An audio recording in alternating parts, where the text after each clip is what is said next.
Good evening. Do you wonder why there is a frustrated stage? Why there is a tempted stage? And why there is a classifications of offender as principal or accomplice or accessory? Nganong naaman nga ni classifications of offender. And why is there stages of execution like frustrated and attempted, as I've said.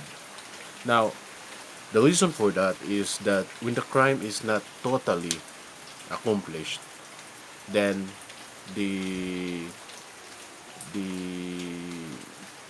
stage to complete it is not, of course, it's not complete. So the crime could be at only at attempted stage or only at frustrated stage. So why do we need to classify that? We need to classify that because there is a corresponding penalty for frustrated stage or attempted stage. So if there is a prescribed penalty for consummated stage, that is the crime is committed and it's complete, the purpose is achieved, or it has all the elements of the crime. So naturally you will apply what is the penalty given by law. If there is a crime, there is a penalty given and it's fixed by law. So what if the crime committed is not totally completed? What if the crime committed is only at attempted stage or it's only at frustrated stage? That is why we classify those stages because there is corresponding penalties for those stages. And that is because the penalty for frustrated stage is much lower than the consummated stage. And the penalty for attempted stage is, of course, much lower than consummated and very much lower than consummated and much lower than frustrated. So also with the principal, the accomplice, and the accessory, the principal will have the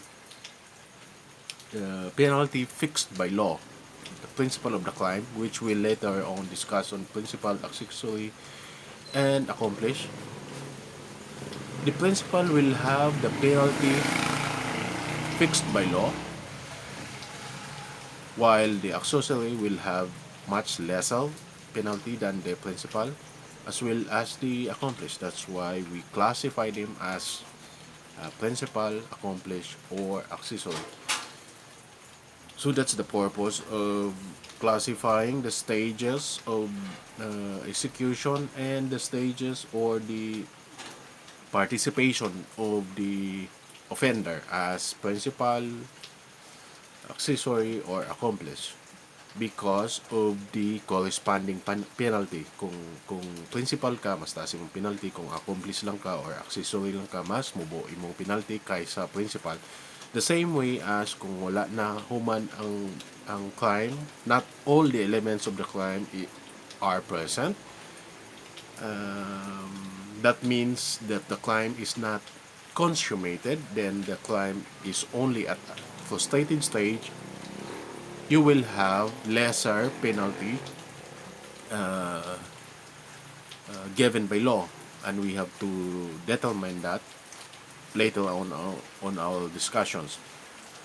So also with the in attempted stage, it's much lower because the elements are not present and the stages is not really completed, or the execution, the elements of the crime is not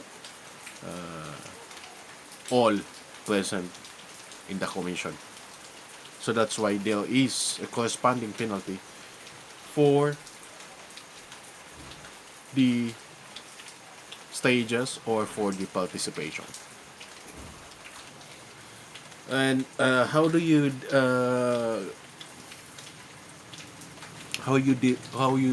do you determine the penalty if the penalty for consummated stage is fixed by law?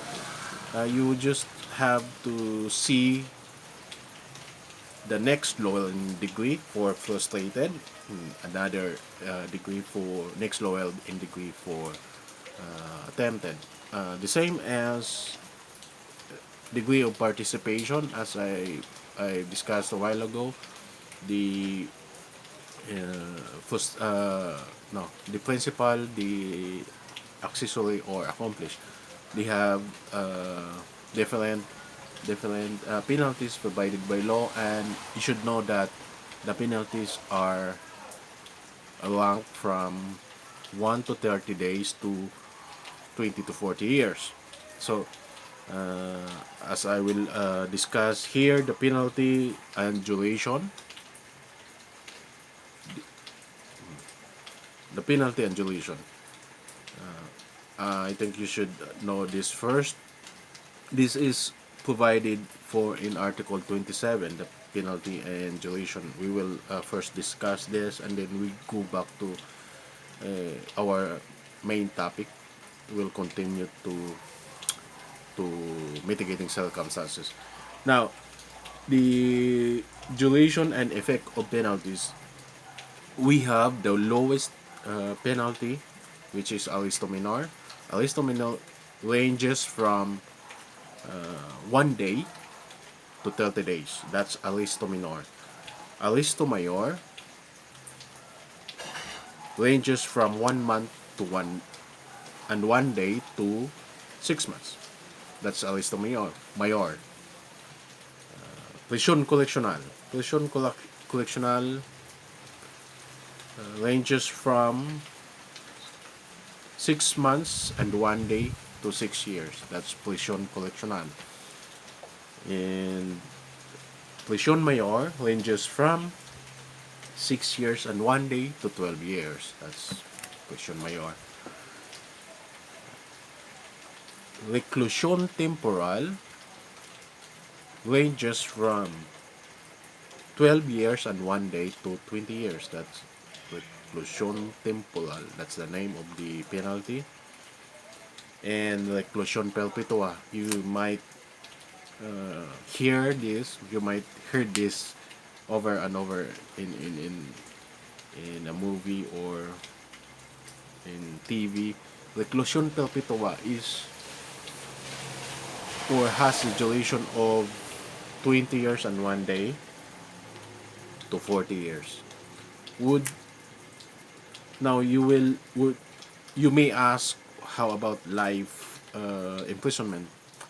Now, under our prison system, there is no such thing as life imprisonment.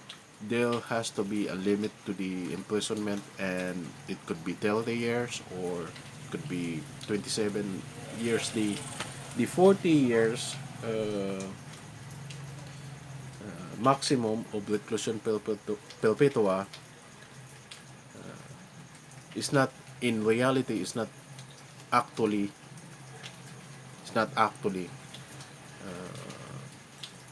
achieved in a single punishment. But if the convict has multiple reclusion perpetua in his sentence, then he should serve them successively. That means kumanon ang 20 to 40 and again 20 to 40 and again 24 to 40 if mabuhi pa siya ng time span. So that's in a way you could say that it's a life imprisonment if if if the convict has a sentence of 3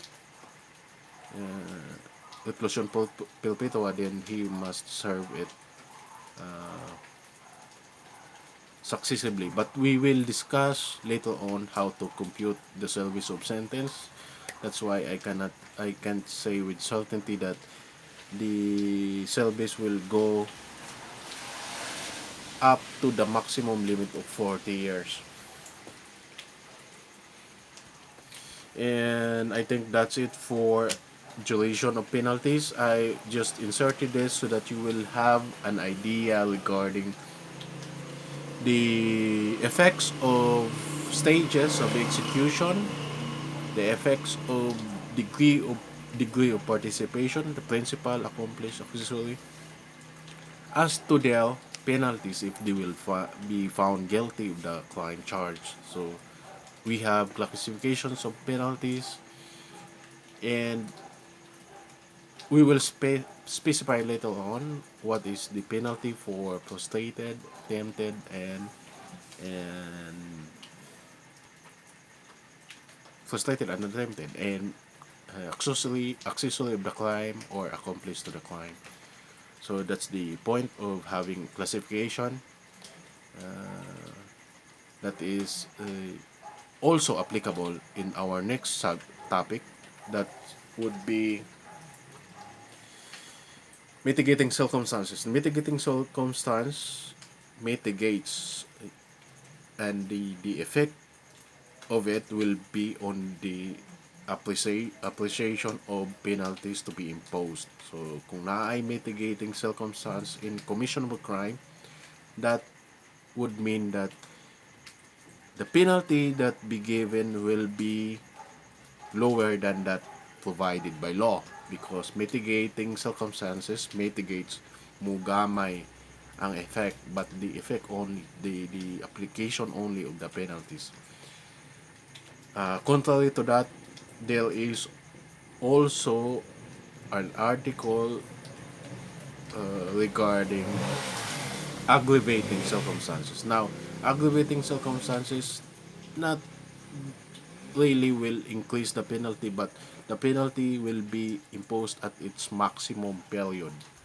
So we will also later discuss on periods of the penalty. Kay ang penalty naman na siya period. So you cannot just say, for example, 1 to 30 days straight, 1 to 30 days. There is maximum and there is a minimum periods, and there is medium periods of the penalty.